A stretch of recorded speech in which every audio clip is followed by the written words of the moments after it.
Welcome to iDream. ఈరోజు మనతో పాటు మెడ్వన్ హాస్పిటల్స్ కొంపల్లి నుంచి ఇంటర్వెన్షనల్ కార్డియాలజిస్ట్ డాక్టర్ హరికిరణ్ గారు మనతో పాటు ఉన్నారు. మాట్లాడదాం. నమస్తే సార్. నమస్తే అండి.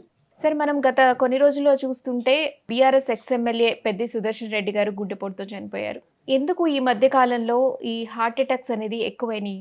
ఫస్ట్ థింగ్ యాక్చువల్ గా మన సుదర్శన్ రెడ్డి గారికి వచ్చింది హార్ట్ అటాక్ కాదండి. అంటే జనరల్ గా అందరికీ సడన్ గా ఒక మనిషి చనిపోయాడు, గుండెకి సంబంధించిన వ్యాధి వచ్చింది అంటే అది గుండెపోటు అనుకుంటారు. సో మొన్న ఆయనకి జరిగింది యాక్చువల్గా ఏంటంటే పల్మనరీ థ్రాంబో ఎంబోలిజం అనేది. అంటే పల్మనరీ థ్రాంబో ఎంబోలిజం అంటే గుండెకి యాక్చువల్ గా 4 గదుల్లాగా ఉంటాయి గుండె లోపల. కుడివైపు పైన గది, కింద గది, ఎడమవైపు పైన గది, కింద గది అట్లాగా. సో ఆ 4 చేంబర్స్ అనే దాంట్లో లెఫ్ట్ సైడ్ చేంబర్స్ అనేవి బాడీ మొత్తానికి బ్లడ్ సప్లై చేస్తుంటాయి. రైట్ సైడ్ చేంబర్స్ అనేవి లంగ్స్ లోపలికి బ్లడ్ సప్లై చేస్తుంటాయి.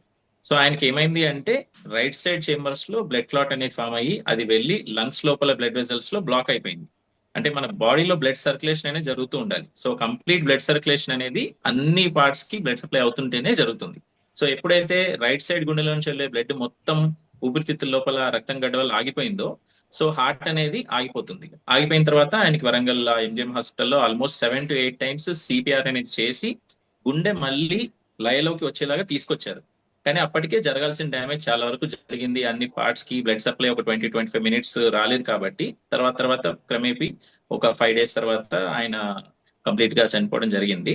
సో ఇదేంటి అంటే గుండెకి థ్రాంబో ఎంబోలిజం అంటారు అది. సో ఆయన ఏజ్ చూసుకుంటే 52 years అని అంటున్నారు. ఈ ముందుగా ఏం ప్రికాషన్ తీసుకొని ఉంటే ఇంత అనర్థానికి దారి తీయకుండా ఉండేది సార్? అంటే ఒకటి జనరల్ గా కోవిడ్ తర్వాత ప్లస్ అంతకు ముందు కూడా చాలా మంది చెప్పింది ఏంటంటే ఇంతకు ముందు 50-60 years తర్వాత వచ్చే జబ్బులన్నీ కూడా ఇప్పుడు కొంచెం ఎర్లీ ఏజ్ గ్రూప్స్ లో వస్తున్నాయి. మనం ఇంకా చూడాలంటే మేమైతే ఇప్పుడు ఈ కేసెస్ 20-25 years వాళ్ళకి కూడా హార్ట్ స్ట్రోక్స్ చూస్తున్నాం. అందుకని జనరల్ గా ప్రికాషన్స్ అందరు తీసుకోవాల్సింది ఏంటంటే ఒక 40 years వచ్చిన తర్వాత నుంచి yearly checkups, whole body checkups లో మనకి సిబిపి, ఆర్ఎఫ్టి, కొంతమందికి ఈసీజీ, 2D ఎకో లాంటివి చేసుకుంటూ ఉంటే మనకి ఏదైనా జబ్బు ఉండి అది స్టార్టింగ్ స్టేజ్ లో ఉన్నప్పుడే మనం కనుక్కునే అవకాశం అయితే ఉంటుంది. సో అది ఎండ్ స్టేజెస్ లో వచ్చినప్పుడే మనకి లక్షణాలు అనేవి వస్తాయి. సో లక్షణాలు వచ్చే వరకు మనం వెయిట్ చేయకుండా స్టార్టింగ్ స్టేజ్ లో కనుక్కోవాలంటే మనం ఇయర్లీ చెకప్స్, హెల్త్ చెకప్స్ అనేవి చేసుకోవాలి, యాన్యువల్ చెకప్స్ అవి. 40+ అయిన వాళ్ళు ఇలా టెస్ట్ చేసుకోవాలని చెప్పారు. ఒక 40 బిలో అయిన వాళ్ళకి ఇనిషియల్ స్టేజ్ లో ఎలాంటి సిమ్టమ్స్ కనిపిస్తాయి సార్? అంటే ఫస్ట్ ఆఫ్ ఆల్ అసలు 40 years లోపల ఉన్న వాళ్ళు ఏంటి అంటే ఎవరికైనా ఫ్యామిలీ హిస్టరీ అంటే వాళ్ళ కుటుంబంలో ఫస్ట్ డిగ్రీ రిలేటివ్స్ అంటారు. అంటే డైరెక్ట్ రిలేషన్ వాళ్ళు, వాళ్ళ పేరెంట్స్ లో కానీ లేదా మేనమామల్లో లేదా అన్నదమ్ముల్లో ఎవరైనా చిన్న ఏజ్ లో వాళ్ళకి హార్ట్ స్ట్రోక్స్ కానీ, బ్రెయిన్ స్ట్రోక్స్ కానీ లేదా ఎటువంటి కారణం తెలియకుండా సడన్ గా అంతా బాగుండి కుప్పకూలిపోయి చనిపోవడం ఇట్లాంటివి ఏమైనా ఉన్నాయంటే వాళ్ళకి జన్యుపరమైన లోపాలనే ఉండే అవకాశం ఉంటుంది.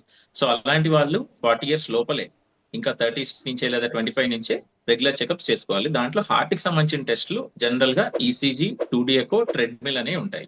సో ఈసీజీ, 2D ఎకో అని ఏంటి అంటే మనకి ఈసీజీలో హార్ట్ కి సంబంధించిన ఎలక్ట్రికల్ యాక్టివిటీ అంటే హార్ట్ స్పీడ్ ఎలా ఉంటుంది, ఎక్కువ అవుతుందా, తక్కువ అవుతుందా, లేదా హార్ట్ కి బ్లడ్ సప్లై అందుతుందా లేదనేది దాంట్లో తెలుస్తుంది. 2D ఎకో అనేది ఏంటి అంటే ఒక అల్ట్రాసౌండ్ స్కానింగ్, హార్ట్ కి మనం సౌండ్ వేవ్స్ అనేవి పంపించి హార్ట్ పంపింగ్ ఎలా ఉంది, మంచిగా ఎలా కొట్టుకుంటుందా లేక కొంచెమే ఇలాగే కొట్టుకుంటుందా అనేది చూడడానికి 2D ఎకో అనేది ఉపయోగపడుతుంది. సో హార్ట్ పంపింగ్ చూడడానికి 2D ఎకో, స్పీడ్ చూడడానికి ఈసీజీ. అండ్ ఎవరికైతే ఇవి 2 నార్మల్ ఉన్నా కూడా ఇంకా ఫ్యూచర్ లో వీళ్ళకి ఏదైనా హార్ట్ ప్రాబ్లం వచ్చే అవకాశం ఉంది, వీళ్ళు చాలా రోజుల నుంచి షుగర్ తో ఉన్నారు లేదా షుగర్ కంట్రోల్ లో లేదు అనుకున్న వాళ్ళకి బార్డర్ లో లోపల ఏదైనా బ్లాక్స్ ఉంటే అలాంటి వాళ్ళకి ఈసీజీ, 2D ఎకో నార్మలే వస్తుంది. అంటే ఇప్పటికి ఇంకా డ్యామేజ్ జరగలేదు అని. ఈసీజీ, 2D ఎకో డ్యామేజ్ జరిగిపోయిన తర్వాత కనిపిస్తాయి. ఫ్యూచర్ లో జరగబోయే డ్యామేజ్ గురించి తెలుసుకోవడానికి ట్రెడ్మిల్ టెస్ట్ అని ఉంటుంది. అంటే వాళ్ళ హార్ట్ ని బాగా స్పీడ్ గా పరిగెత్తేలాగా చేసినప్పుడు హార్ట్ మీద ఉండే వెయిట్ ఎంత పడుతుంది దాన్ని బట్టి టీఎంటీలో తెలుస్తుంది. సో ఈ 3 టెస్టులు చేసుకుంటే 90% ఆఫ్ ది పేషెంట్స్ లో మనకి హార్ట్ ప్రాబ్లమ్స్ ఏమైనా ఉంటే తెలిసిపోతాయి. సార్, ఫ్యామిలీ హిస్టరీ లేకుండా ఇలా హార్ట్ స్ట్రోక్స్ కానీ లేదా బీపీ ఇలాంటివి రావడానికి ఎర్లీ ఏజ్ లో అంటే యంగ్ ఏజ్ లో ఇలాంటివి రావడానికి ముఖ్యంగా ఏమేమి కారణాలు ఎఫెక్ట్ చేస్తాయి సార్? సో ఒకటి బీపీ లాంటిది ఏమైనా ఉంది అంటే వాళ్ళ ఫుడ్ హ్యాబిట్స్, డైట్ లో సాల్ట్ ఎక్కువ తీసుకుంటుండే వాళ్ళు, ప్లస్ కొంచెం ఆల్రెడీ వెయిట్ ఎక్కువ ఉండి ఓవర్ వెయిట్ గా ఉండి వాళ్ళు సెడెంటరీ లైఫ్ స్టైల్ అంటే ఎక్కువ యాక్టివ్ లైఫ్ స్టైల్ ఉండకుండా మార్నింగ్ నుంచి ఈవినింగ్ వరకు కూర్చొని జాబ్ చేసే వాళ్ళు, ఇట్లాంటి వాళ్ళని ఏంటి అంటే బీపీ కానీ నెక్స్ట్ షుగర్ కానీ ఇలాంటివి వచ్చే అవకాశాలు ఎక్కువ ఉంటాయి. అండ్ ఇవి రెండు మనకి జీన్స్ పరంగా ఒకవేళ ప్రిపోజిషన్ అంటే మనకి ఆల్రెడీ వచ్చే అవకాశం ఉంటే మన లైఫ్ స్టైల్ వల్ల ఇంకా ఎక్కువ అవుతాయి. అండ్ స్మోకింగ్, ఆల్కహాల్ లాంటివి కూడా ఎఫెక్ట్ చేస్తుంటాయి. సో స్మోకింగ్ వల్ల కూడా బీపీ పెరగడము, హార్ట్ లోపల బ్లాక్స్ రావడము, బ్రెయిన్ లోపల బ్లాక్స్ రావడము, పారాలిసిస్ రావడం ఇట్లాంటివి జరుగుతూ ఉంటాయి. సో స్మోకింగ్ కానీ ఆల్కహాల్ అవి ఉంటే అవి కంప్లీట్ గా స్టాప్ చేసుకోవాలి. అండ్ బీపీ షుగర్ అనేవి రెగ్యులర్ గా చెక్అప్ చేసుకుంటూ ఉండాలి. ఓకే. 40+ కావచ్చు, 50+ అయిన వాళ్ళు కావచ్చు, ఆల్రెడీ బీపీ, డయాబెటిక్‌తో బాధపడుతున్న వాళ్ళు హార్ట్‌ని అంటే గుండె ఆరోగ్యంగా ఉంచుకోవాలి అంటే ఏం చేసుకోవాలి సార్ మనం? ఫస్ట్ థింగ్ డైట్ అండి. Diet and hmm. Exercise are more important. So diet లో వాళ్ళు జనరల్ గా బీపీ ఎక్కువ ఉంటే వాళ్ళు salt restriction maximum 2 to 3 grams of salt per day కంటే ఎక్కువ తీసుకోకూడదు. అంటే ఒక హాఫ్ టీ స్పూన్ కంటే తక్కువ సాల్ట్, కర్రీస్ లో ఉండే ఎక్స్ట్రా సాల్ట్ ఏమీ యాడ్ చేసుకోకూడదు. అండ్ షుగర్ పరంగా వాళ్ళు తినే డైట్ లో కార్బోహైడ్రేట్స్ తగ్గించుకోవాలి. అంటే రైస్ ఐటమ్స్ తగ్గించుకోవాలి. మోర్ ఆఫ్ రోటీ, చపాతీ లాంటివి తీసుకోవడము. ఫ్రెష్ ఫ్రూట్స్ అండ్ వెజిటబుల్స్ ఎక్కువ తీసుకోవాలి. హై షుగర్ కంటైనింగ్ స్వీట్స్ అట్లాంటివి అవాయిడ్ చేసుకోవాలి. అండ్ డైట్ లో నాన్ వెజిటేరియన్ ఎవరైనా ఎక్కువ తినే వాళ్ళు ఉంటే మటన్ లాంటివి అవాయిడ్ చేసుకోవాలి. చికెన్, ఫిష్, ఎగ్స్ లాంటివి తినొచ్చు. అవి కూడా ఓన్లీ బాయిల్డ్ వన్స్ ప్రిఫర్ చేయాలి. So diet okay. ఆయిల్స్, ఏ ఆయిల్ అయినా సరే, చాలా మంది ఏంటంటే ఇది మంచి ఆయిలే కదా అనుకుంటారు. అలా కాదు. ఏ ఆయిల్ అయినా సరే ఒక లిమిట్ ని మించి ఎక్కువ తీసుకుంటే అది కొలెస్ట్రాల్ గా మారి లోపల రక్తనాళాల్లో డిపాజిట్ అయ్యి హార్ట్ స్ట్రోక్స్ కానీ బ్రెయిన్ స్ట్రోక్స్ కానీ వచ్చే అవకాశం ఉంటుంది. Okay. Sir already problem severe స్టేజ్‌లో ఉన్నప్పుడు ఇప్పుడు మనం సుదర్శన్ రెడ్డి గారి గురించి మాట్లాడుకున్నాం. సివియర్ స్టేజ్‌లో ఉన్నప్పుడు ఆ ప్రాబ్లమ్ నుంచి బయటపడడం అంటే ట్రీట్మెంట్ అనేది ఏ విధంగా ఉంటుంది? ఇంకా ఎంతవరకు దాన్ని ముందుకు తీసుకెళ్ళొచ్చు సార్? సో ఒకటి ఏంటి అంటే ఇప్పుడు మన సుదర్శన్ రెడ్డి గారి కేసులో ఏంటి అంటే పల్మనరీ ఎంబాలిజం అంటారు. అంటే వేరే దగ్గర ఎక్కడైనా సరే రక్తం గడ్డగట్టి జనరల్ గా ఇది ఎవరికి వస్తుంది అంటే కాళ్ళల్లో రక్తం గడ్డలు కట్టిన వాళ్ళకి డీవీటీ అంటారు. డీప్ వీనస్ థ్రాంబోసిస్ అంటారు. అంటే కాళ్ళకి సంబంధించిన రక్తనాళాల్లో లోపల డీప్ గా ఉండే సిరలు, దమనులు అంటారు కదా, అలాగా వీన్స్ లో ఎప్పటికైతే బ్లడ్ క్లాట్ అయ్యిందో ఆ బ్లడ్ క్లాట్ కొంచెం కరిగి ఒక చిన్న ఒక పీస్ ఏదైనా ఇట్లా కాల్ నుంచి కిందకి పైకి వచ్చి హార్ట్ లోపలికి రైట్ సైడ్ హార్ట్ లోకి వెళ్తుంది. రైట్ సైడ్ హార్ట్ లో నుంచి నెక్స్ట్ మళ్ళీ లంగ్స్ లోకి వెళ్తుంది. సో ఇలా ఎవరికి జరుగుతుంది అంటే ఎవరికైనా సరే కాళ్ళ వాపు అనేది వస్తున్నప్పుడు రెండు కాళ్ళు ఈక్వల్ గా వస్తే జనరల్ గా అది బాడీలో వాటర్ ఎక్కువ ఉండడం వల్ల వస్తుంది. అలా కాకుండా ఒక కాలు మాత్రమే వాయడము, ఒక కాలు మాత్రమే నొప్పి రావడం ఇలాంటివి జరుగుతుందంటే వాళ్ళకి డీప్ వీనస్ థ్రాంబోస్ అనే జబ్బు ఉండే అవకాశం ఉంటుంది. వాళ్ళు యాజ్ ఎర్లీ యాజ్ పాసిబుల్ దగ్గరలో డాక్టర్ ని కలిసి వీనస్ డాప్లర్ స్కాన్ అని ఉంటుంది. ఆ స్కాన్ చేసుకుంటే ఆ రక్తం గడ్డ అనేది కాళ్ళల్లో నుంచి గుండెల్లోకి వెళ్ళక ముందే మనం ఐడెంటిఫై చేసే ఛాన్స్ ఉంటుంది. దానికి రక్తం పల్చబడే ఇంజెక్షన్స్ అవి ఇస్తే ఫ్యూచర్ లో ఇట్లాంటి కాంప్లికేషన్స్ రాకుండా ఉండొచ్చు. ఆ డీప్ వీనస్ థ్రాంబోసిస్ ఎవరికి వస్తుంది అంటే లాంగ్ జర్నీస్, అంటే ఒక 6 గంటలు 8 గంటలు కంటిన్యూస్ గా జర్నీ చేస్తూ కాళ్ళు కదిలించకుండా ఉంచిన వాళ్ళలో, లేదా కొంతమంది ఏదైనా ఒక జ్వరంతోనో లేకపోతే లూజ్ మోషన్స్ వచ్చి ఒక 2-3 days కంటిన్యూస్ గా బెడ్ మీద పడుకున్న వాళ్ళు ఏంటంటే కాలు కదలిక అనేది లేకపోవడం వలన ఒక స్టాసిస్ అనేది డెవలప్ అవుతుంది. అంటే కాలు ఎప్పుడు కదులుతున్నప్పుడు బ్లడ్ ఫ్లో ఫ్రీగా ఉంటుంది. ఎప్పుడైతే కాలు కదిలించడం అనేది తక్కువైపోతుందో వాళ్ళల్లో బ్లడ్ క్లాట్ అయ్యే ఛాన్స్ ఉంటుంది. సో అలాంటి పరిస్థితులు ఏదైనా ఉంటే మాత్రం జర్నీలో మధ్యలో ఎవ్రీ 2-3 hours కి బయటకు వచ్చి కాళ్ళు ఒకసారి కదిలించడము, లేదా బెడ్ మీద పడుకున్న వాళ్ళలో కాళ్ళు ముడుచుకోవడము, తెరుచుకోవడం ఇట్లాంటి ఎక్సర్సైజ్ చేస్తూ ఉంటే అసలు డీప్ వీనస్ థ్రాంబోసిస్ అనేది రాకుండా ఉంటుంది. అక్కడి నుంచి లంగ్స్ లో కాంప్లికేషన్స్ రాకుండా ఉంటాయి. సో సార్ ఎంగేజ్ వాళ్ళకి కావచ్చు, ఎంగేజ్ వాళ్ళకి సెపరేట్‌గా అండ్ ఓల్డ్ ఏజ్ వాళ్ళకి సెపరేట్‌గా ఆరోగ్యంగా ఉండడానికి హెల్తీ లైఫ్ స్టైల్ ఉండాలంటే మనం ఏం చేయాలి అనేది సజెషన్ ఇవ్వండి సార్. సో ఇందాక నేను చెప్పినట్టుగా డైట్ తో పాటు exercise main thing. Exercise daily అంటే ఒక ఓల్డ్ 40 ఏజ్ to 40 వాళ్ళు, minutes. ఓల్డ్ ఏజ్ వాళ్ళు వర్కౌట్ చేయలేని వాళ్ళు ఎలా చేయాలి? వర్కౌట్ చేయలేని వాళ్ళు ఏంటి అంటే కొంతమందికి మోకాలు నొప్పి లాంటివి ఎక్కువ ఉన్న వాళ్ళు, వీలైతే స్టాటిక్ సైకిల్ ఉంటుంది. అంటే వాళ్ళకి నడుస్తున్నప్పుడు ఏంటంటే వాళ్ళ వెయిట్ అంతా కూడా నీ జాయింట్స్ మీద పడుతుంది కాబట్టి వాళ్ళు నడవడం ఎక్కువ చేయలేరు.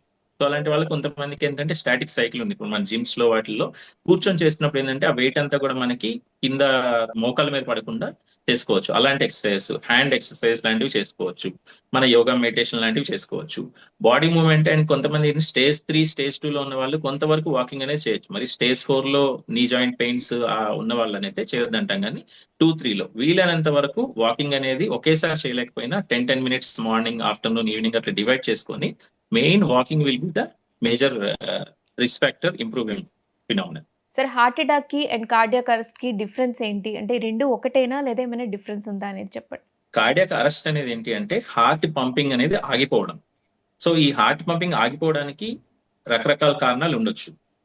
సో కార్డియాక్ అరెస్ట్ రావడానికి హార్ట్ అటాక్ అనేది ఒక కారణం. అంటే దానికి వచ్చే వేరే వేరే రకరకాల కారణాల్లో హార్ట్ కి సంబంధించిన రక్తనాళాల్లో రక్తం గడ్డగట్టి రక్త ప్రసరణ ఆగిపోతే దాని వలన గుండె ఆగిపోవడాన్ని మనం హార్ట్ అటాక్ వలన కార్డియాక్ అరెస్ట్ అంటాం.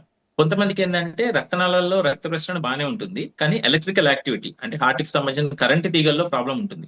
సో కొంతమందికి ఏంటి జెనెటిక్ ప్రాబ్లం ఉన్న వాళ్ళకి హార్ట్ అనేది 60 నుంచి 90 సార్లు నిమిషాన్ని కొట్టుకోవాలి. కానీ అలా కాకుండా సడన్ గా 250 సార్లు 300 సార్లు కొట్టుకోవడం వలన సడన్ గా ఒక స్టేజ్ కి హార్ట్ ఫెటిగ్ వచ్చేస్తుంది. అంటే అన్ని సార్లు నిమిషానికి 200 300 సార్లు కొట్టుకొని హార్ట్ ఆగిపోతుంది. సో అలాంటి వాళ్ళకు కూడా కార్డియాక్ అరెస్ట్ వస్తుంది. But it is not due to heart attack.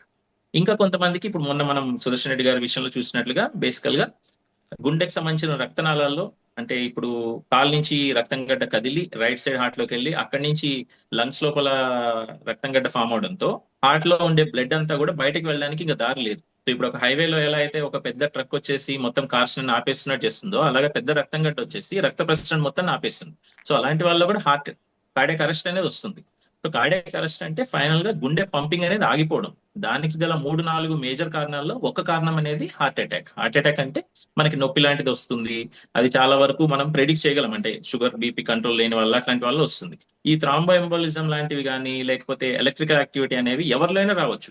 అంటే వాళ్ళకి ముందు రోజే మనం హార్ట్ కి జనరల్ ఎవరైనా ఏంటంటే యాంజియోగ్రామ్ లాంటి టెస్ట్ చేయించుకుంటారు. హార్ట్ కి సంబంధించిన రక్తనాళాల్లో బ్లడ్ క్లాట్స్ ఏమైనా ఉన్నాయా, బ్లాక్స్ ఏమైనా తెలుసుకోవడానికి.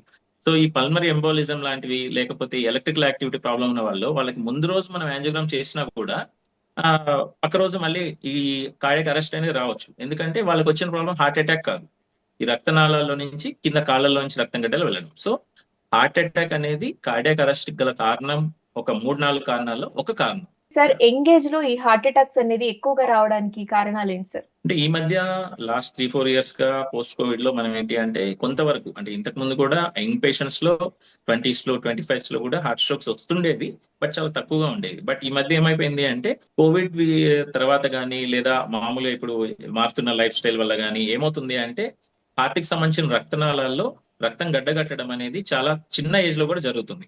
అది ఎందుకు అంటే ఒక ఇన్ఫ్లమేషన్ అంటే వాతం అనేది ఎక్కువ క్రియేట్ అవుతుంది. సో ఇప్పుడు ఒక పైప్ లైన్ లో మనకు ఒక మట్టి గడ్డ అడ్డుపడినట్లుగా బ్లడ్ క్లాట్ అనేది అడ్డుపడుతుంది. సో ఆ పైప్ లైన్ లో రక్తం అనేది ఫ్రీగా వెళ్లకుండా ఈ యంగ్ పేషెంట్స్ 20-25 ఇయర్స్ వాళ్ళలో కూడా ఏదైనా చిన్న ఒక వైరల్ ఇన్ఫెక్షన్ వచ్చినప్పుడు, వైరల్ ఇన్ఫెక్షన్స్ జనరల్ గా ఉండే ఒక బ్యాడ్ ఫినామినన్ ఏంటి అంటే పాత వైరస్ ఎఫెక్ట్ ఇంకా లోపల అలాగే ఉంటుంది. సో కొత్తగా మనకి ఏదైనా చిన్న జలుబు జ్వరం వచ్చినా కూడా ఆ పాత వైరస్ ఎఫెక్ట్ మళ్ళీ రియాక్టివేట్ అయ్యి ఆ హార్ట్ కి సంబంధించిన రక్తనాళాల్లో ఇన్ఫ్లమేషన్ అనేది సడన్ గా పెరుగుతుంది. అంటే వాతం ఎప్పుడైతే పెరిగిపోతుందో రక్త ప్రసరణ స్లో అయిపోయి, ఎప్పుడైతే రక్త ప్రసరణ స్లో అయిపోతుందో ఇప్పుడు మన ఫ్రీగా పారే నదిలో ఇప్పుడు కూడా పాచి అనేది ఫామ్ అవుతుంది. ఒక పాండ్ లాగా ఆగిపోయిన దాని దగ్గరే పాచి ఫామ్ అవుతుంది. అలాగే బ్లడ్ ఫ్రీగా ఫ్లో అవుతున్నప్పుడు రక్తం గడ్డ కట్టే అవకాశాలు తక్కువ ఉంటాయి. కానీ ఎప్పుడైతే ఇన్ఫ్లమేషన్ అనేది ఎక్కువ అవుతుందో బ్లడ్ స్లో అవుతుంది. స్లో అయినప్పుడు ఆటోమేటిక్ గా దాంట్లో రక్త కణాలన్నీ ఒక దగ్గర గుమ్మిగూడిపోయి బ్లడ్ క్లాట్ అనేది ఫామ్ అవుతుంది. దాంతో హార్ట్ స్ట్రోక్ వస్తుంది. So mostly because of viral inflammation ఈ మధ్య సడన్ గా అప్పుడు దాకా డాన్స్ చేస్తూ సడన్ గా కుప్పకూలిపోవడము, లేదా మామూలుగా స్పోర్ట్స్ ఆడుతూ సడన్ గా కుప్పకూలిపోవడం, ఇవన్నీ కూడా చిన్న యంగ్ పేషెంట్స్ లో మేము కూడా ఇప్పుడు యాంజియోగ్రామ్స్ చేస్తుంటే కొంతమంది చెస్ట్ పెయిన్ తో వచ్చారు, 25 ఇయర్స్, వీళ్ళలో ఏముంటుందిలే కానీ ఎందుకు అనుమానం అని చెప్పి చేస్తే 100% రక్తనాళం యాంజియోగ్రామ్ లో 100% బ్లాక్స్ ఉంటున్నాయి. వాళ్ళకి ఏమి అలవాటు లేవు, స్మోకింగ్ లేదు, ఆల్కహాల్ లేదు, చిన్న ఏజ్ 25 ఇయర్స్, ఫ్యామిలీలో పెద్ద హిస్టరీ ఏం లేదు. సో ఇలాంటి వాళ్ళకి ఏంటి అంటే ప్రీవియస్ వైరల్ ఇన్ఫెక్షన్స్ వలన సడన్ గా హార్ట్ లోపల రక్తనాల్లో బ్లడ్ క్లాట్స్ వచ్చేసి హార్ట్ అటాక్స్ వస్తున్నాయి. సో ఇలాంటివి ప్రివెంట్ చేయడానికి జనరల్ గా మనకున్న అవకాశాలు ఏంటి అంటే వాళ్ళకి ఏదైనా ఒకవేళ స్మోకింగ్ లాంటి హ్యాబిట్స్ ఉన్నా లేదా వైరల్ ఇన్ఫెక్షన్స్ లాంటివి వచ్చినప్పుడు హార్ట్ కి ఏదైనా చిన్న పెయిన్ వచ్చినా కూడా వీళ్ళనంత వరకు తొందరగా వెళ్ళేసి దగ్గరలో ఉన్న హాస్పిటల్లో చూపించుకుంటే ఒకవేళ వైరల్ ఇన్ఫెక్షన్ వల్ల మనకి ఏదైనా హార్ట్ స్ట్రోక్ వచ్చే అవకాశం ఉంటే ఎర్లీ స్టేజెస్ లోనే గుర్తుపట్టవచ్చు. సో చాలా మందికి ఉండే డౌట్స్ కి క్లియర్ ఇన్ఫర్మేషన్ ఇచ్చారు. Thank you sir. Thank you.